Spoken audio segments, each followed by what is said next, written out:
I've got to say, you're touring first time since Soundwave 2015. Who remembers that old chestnut of a festival? We love That it. old chestnut. Yeah, that was a rock and roll monumental moment for us as a young band, just being kind of thrown to the wind. And I got that festival basically by tweeting out at the head of the festival, and he was like, yeah, come on over. So I mean, not much unlike what happened this time. It just came from pure the desire to travel over there. We fell in love the first couple of times that we came over, and obviously Soundwave was massively larger than what we expected, so being able to come back and play some club shows is really important to us, and just be able to connect with the fans more so than we were at that point in time. What are your memories from 2015? Like, it was a very in and out couple of days for all of us on it. So yeah. Well, obviously lucky enough to have seen Soundgarden, which, Chris Cornell being a huge influence on me as a young child. We would get off stage and I would look across the field and see Chris on the Jumbotron, and they were finishing Black Hole Sun. So, I would always ask, like, I don't know why you guys are watching us when Soundgarden's playing on, across the field, but it was surreal for sure. And I mean, that first day walking back into like the artist arena, and I saw Al from Ministry, and I met all the guys from Incubus, and just also the fact that we were with at that time Spencer from Under Oath was playing in a band called Sleepwave that he had started with our now current drummer Jesse. So that was some of the first real memories we kind of made with Jesse, and now that he's a member, and it'll be a real important trip for us for sure.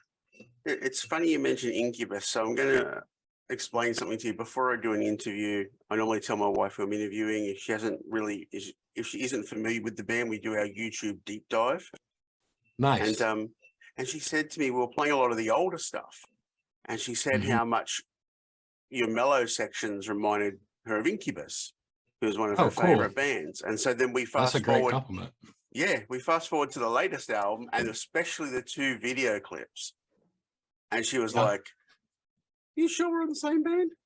I was like, yeah, we are. Look at how much their sounds matured and changed, which is what I love in every band. Like, you are going to have your haters that think, oh my God, they changed. Why don't they sound like they did 20 years ago? Which is pretty obvious because, we don't stay the same age we are. But can you expand on the changes within the band, especially on the latest record?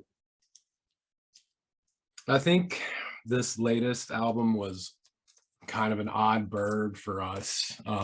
Obviously coming out of the pandemic and trying, we were kind of grasping at straws while we were all at home to figure out what would be the best way to produce content. But at that point in time, I don't think any of us were really interested in doing a live stream where, anything that involved us wearing masks or anything that just like had a stamp of the time. It would really date the time that we were in. So we toyed around with ideas of that, but it never really came to fruition. And through the pandemic, Adam and Jesse continued to work on ideas and flesh out these skeletons of the songs. So when it came time to record, it was like, oh yeah, we do have an album here, but it was heavier, and some of the songs, a couple of the songs we'd had for just a few riffs, basic ideas, structures or whatever for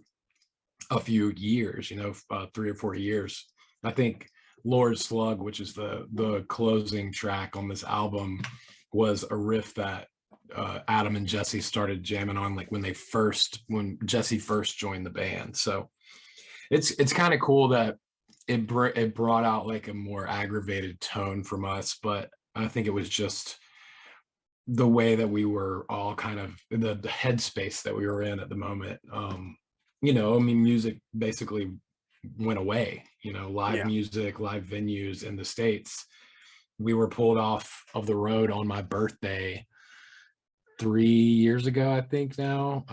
Wow. 2019 or maybe 2020. We were on the road with While She Sleeps, and we had an off day heading into California. And on that day was the day that the governor of California announced that like all venues and restaurants would close. So it was just like, yeah, don't even try to come, just go home. So we just drove, 70 some hours back home.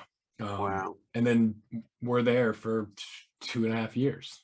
So I think a lot of bands are going to have, there's some sort of resurgence, I would imagine, in all countries where we're getting back out there, putting our feet back on stages and in venue floors. And yeah, it just is a strange feeling. Like, I remember the first show I really saw after the pandemic, I got to see Thursday, and it was still like oddly attended, like not, it was just people were kind of nervous, and I think that carries over.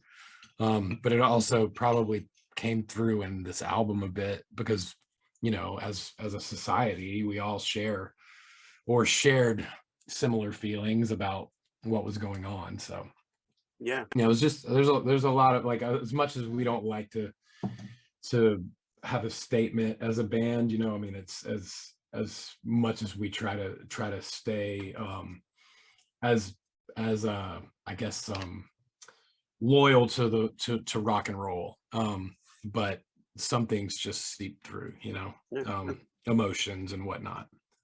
Well, I will say then, as a consumer of music, while I missed live music over that, lull, I will say thanks for not doing that live stream, because I now understand what you mean, because it really does date it. So I remember our first gig back. It was a festival, and basically the fans were corralled in these metal fenced areas, sort of like cattle. And at one point they'd had enough, and it all came crashing down. Oh, and, yeah. I mean, I can't imagine it would be different anywhere, much. I don't know. I see we saw it in the first few shows of just like, this is strange, and it's strange to be back. And then yeah, I saw some video of people doing like parking lot shows where people would honk their horns after the, like just what we tried to do to remain normal, and how abnormal it was. It was a learning experience, I guess, for everyone. But for us, our first show back was Furnace Fest 2021, I believe, or that was the first Furnace Fest back, and it was huge for us. I mean, we played for maybe 10,000 kids, and we opened the main stage, so we had a benefit of that. But it was a huge crowd, and it was just like a rejuvenation point for us. I had been really sick over a course of a year with an illness I didn't really understand. So yeah, getting back on stage was a huge relief, and gave us a bit of life that I thought we might have lost for a moment. Sure. Now, weird question. I always think that ego is essential in any band. And when I see bands on stage, you see their egos come out. I see them, I guess maybe because I do photography at shows, as a color. What would your ego color be? My ego color? Yeah, the color of your ego. The color that first came to mind was purple, so I'm gonna say that subconsciously, maybe. Purple's the color of magic. So ego is a huge thing in bands, because you're up there with a team, like it's a lot of people couldn't do this on their own. I often think that I could get up and maybe run my mouth for 5 minutes at an open mic comedy show, but the truth is, it's one of the most terrifying things I've ever thought of, is getting up and speaking my mind of something I think might be funny that others might just, it might fall flat. So I think your ego is amplified a bit when you have a team behind you. And obviously, as a frontman vocalist, we're known to have pretty large egos. But I think that dealing with an illness that really put me in my place. And you know, when I recorded this record, I didn't feel like a rocker. I didn't feel like myself. I didn't feel like what I was saying or what I had to say was going to resonate with anyone. And I recently did a podcast with a friend who basically just kind of opened my eyes to the fact that for 20 years the band has been giving everything we have on stage every night. And, you know, I kind of acted as a conduit through, you know, the voices of the fans, for the voices of the fans during this record, because I don't know really where it came from. Everything seems like a fever dream. Most of the lyrics were rewritten in studio or completely just trashed and reformed. You know, I mean, that kind of happens with music in general. When you get into the studio, nothing ever sounds quite like what you created in your rehearsal space, you know. And I mean, it's the same, it's like with rough mixes, you know, you mix immediately to get the idea down, but that sound changes constantly until the final product is just boom, there it is, you know. But with vocals, you know, it's a part of your body, it's an extension of yourself. Whereas, you know, if you mess up a note on a guitar, technically it's, you know, it's a technicality, but with your voice, especially in heavy music, it's so very personal, you know. So it's easy to take offense to that, but I think it also humbles you and sometimes loosens that ego that can be so detrimental to your well-being. Sure. Now, with your well-documented illness, do you have to do anything differently now on the road just to maintain your health? Yes, I just recently found this out.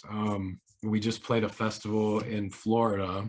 It's about a 9-10 hour drive, but we hit some traffic. So I went about 13 hours in the van that day, just trying to get down there. And basically, without going into too much detail, I have diabetic gastroparesis. I've been diabetic my whole life. I'm a type 1, but yeah, so my stomach muscles are slowly dying off or changing as I get older with this disease. And so it's a lot about my eating habits, and mainly everything that is involved with tour is stressful. And you know, you don't get much sleep, you know, you're often wired and exhausted, and you know, caffeine and whatnot. So yeah, I had to change a lot to try to figure out how best to navigate the road.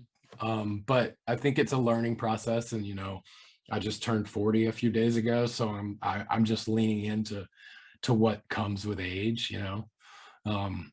It's interesting to sit and, you know, ponder about life at this age, because I'm hitting all these new monuments, and I do genuinely feel like a better person than I've ever really been, creatively and, you know, intimately, with my partner, with my family, with my friends. I feel like just a better person in general. So if that's what I got from this year of sickness, then I guess I can find some sort of silver lining and gratefulness that I was able to change my habits and my life a bit to just be healthier and happier. But yeah, I think it's not just the road. It's going to be a lifelong process of how to really grasp, you know. But I have a very, very supportive band, you know, and I know it has to be very trying for them when because it's literally out of the blue. I could be sick for, you know, 4 or 5 days. So yeah, when this happened in Florida, they were, you know, waiting on me hand and foot, running out for me and grabbing like Gatorades and stuff, just because it is about me keeping myself hydrated and maintaining, you know, just keeping my stress down and basically just traveling smarter. You know, I think that's really the only part. I could probably write a book on the things that we did as children touring in a band that we're just, looking back now, I cringe over. But I think it's important to learn those things on the road, and you become better for them. Oh, well, dude, I'm almost 48, so it only gets better. So you've got a shitload more milestones, so that's fine. Now, yeah, I feel good about it, man. I feel good about it. What can we expect from the band when you hit our shores very, very soon? Well, we've always prided ourselves in our live shows, and it's just a good old fashioned heavy metal show. You know, I mean, like, we don't have lights and dragons and blow up creation. You know, like, you're gonna get what you get. It's the amps, the music, the vocals, the drums, and it's a high energy rock show. And if it was anything like the last time we came and played club shows in Australia, I think we're all gonna have a really sweaty, fun, good time. Awesome, man. You've got a few more to go today, I think, so I'll leave you with it. I'm going to make someone bring you a fucking dragon. We need a dragon. Let's just get one. Yeah, we'll have an Australian tour dragon for this tour. Like, let's just get, like, even if it's like a pop vinyl stuck on someone's amp, let's get a dragon up on that stage. Oh yeah, done. I'm sure people will start bringing dragons now. You'll get here now, and it'll just be dragons and shit getting tossed on stage. It'll be brilliant. I can't say that I'm against it. Excellent. Everyone bring your dragons. The world is a vampire. The Smashing Pumpkins are coming down under this April for their World is a Vampire Festival. With special guests, Jane's Addiction, Amel and the Sniffers, and more. Plus, professional wrestling, the NWA versus Australia's best. Tickets on sale now at oneworldentertainment.com.au. The Smashing Pumpkins World is a Vampire Festival. Get your tickets now.